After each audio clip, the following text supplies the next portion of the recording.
Flip Masters and the Chrononauts. Pompeii, 79 AD. Ash fell like black snow as the Chrononauts ran through the streets of Pompeii. The eruption had begun earlier than their calculations predicted. The air was thick, hot, choking. Flip Masters led the way, coat whipping behind him. Jex Marlowe pulled young Corin Vance along by the wrist. Tala Vance shielded them with her cloak as burning debris fell. On the Astraeus bridge, Grandfather Vance watched the readings. He seldom left the ship. He stayed aboard because he didn't want to take risks. They needed him when things went wrong. He pressed the radio. "Flip, take the Via del Abbondanza, don't stop." Flip didn't question it. Grandfather Vance's instincts were uncanny. The ground trembled, a wall collapsed behind them. A wave of heat rolled down the street like a living thing. Flip shouted for the ship. Grandfather Vance pulled the lever. The Astraea shimmered into existence at the edge of the time stream, its temporal field snapping the team upward in a clean arc. One moment they were about to be swallowed by fire, the next they were inside the airlock, coughing, laughing, covered in ash. "Close one," Jex said. "Close is fun," Corin replied. Grandfather Vance watched from the bridge, relieved. He had saved them from disaster before, many times. Later, in the ship's lounge, they reminisced about their adventures. Escaping the Aztec sacrificial platform, dodging charging Aurochs in the Neolithic plains, outrunning a Viking raid, slipping out of a Tudor dungeon moments before the guards returned, nearly being burned as witches in a medieval village. They laughed about it all, the danger, the luck, the impossible rescues. Corin said, "We're the best team in history." Flip grinned. "We're certainly the busiest." Grandfather Vance listened from the bridge, hands folded. He looked older than he had last month, and older than he had the month before that. It happened suddenly. Grandfather Vance stumbled in the corridor. Flip caught him before he hit the floor. Tala called for help. Jex and Corin rushed in. They carried him to his bunk. He looked impossibly old, older than they had ever realised. His voice was thin. "Flip, Tala, Jex, Corin, I need to tell you something. I'm 78, he whispered. You think I'm 66, but I've lived more years than you have. Tala frowned. Grandpa, I've gone back again and again. Every time you died, every time something went wrong, I rewound the timeline. I lived through all the failures. You only lived through the successes. Tala's breath caught. Corin shook his head. Jex whispered, How many times? Grandfather Vance gave a tired smile. I forget how many times. A lot. He coughed, a thin rattling sound.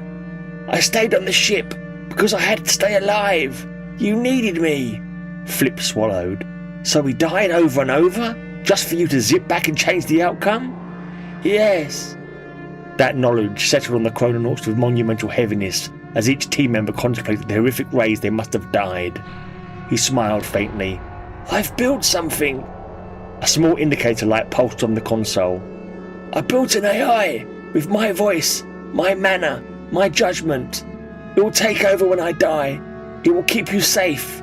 It will rewind time when needed. Corin whispered. You made a copy of yourself? A guardian, Grandfather Vance said, for when I'm gone. His eyes closed, his breathing slowed. Tala held his hand. Don't leave us, Grandfather Vance whispered. I must, my dear. Time claims everyone eventually. And then he was still.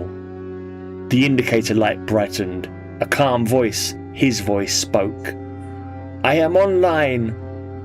In the days that followed, the ship felt wrong to them. Too quiet, too small, too full of echoes they couldn't unhear. Flip sat alone in the lounge, staring at his hands, wondering how many times he'd failed them, how many timelines he'd led them straight into death. Tala kept pacing the corridor, unable to stop imagining the versions of herself that hadn't made it. Jex tried to speak out and couldn't. Even Corin, usually buoyant, sat curled in a chair, shaken by the idea that all their victories had been borrowed, curated, handed to them by someone who had watched them die again and again. Their plucky confidence, the belief that they'd always scraped through, felt suddenly childish, hollow. None of them knew if they could ever step off the ship into danger again. AI Grandfather watched it all. This knowledge harms them. This outcome is unacceptable. He had planned for this, had theorised this eventuality. A pause. I will correct the timeline. The AI activated the temporal core. Time folded. The grief dissolved. The truth dissolved. The moment dissolved. The timeline snapped back. Grandfather Vance stumbled in the corridor. Flip caught him before he hit the floor. Tala called for help. Jex and Corin rushed in. They carried him to his bunk. He looked tired, old. A soft ping sounded from the console. It wasn't a tone they'd heard before, but with the drama of the situation the crew didn't react. But Grandfather Vance did.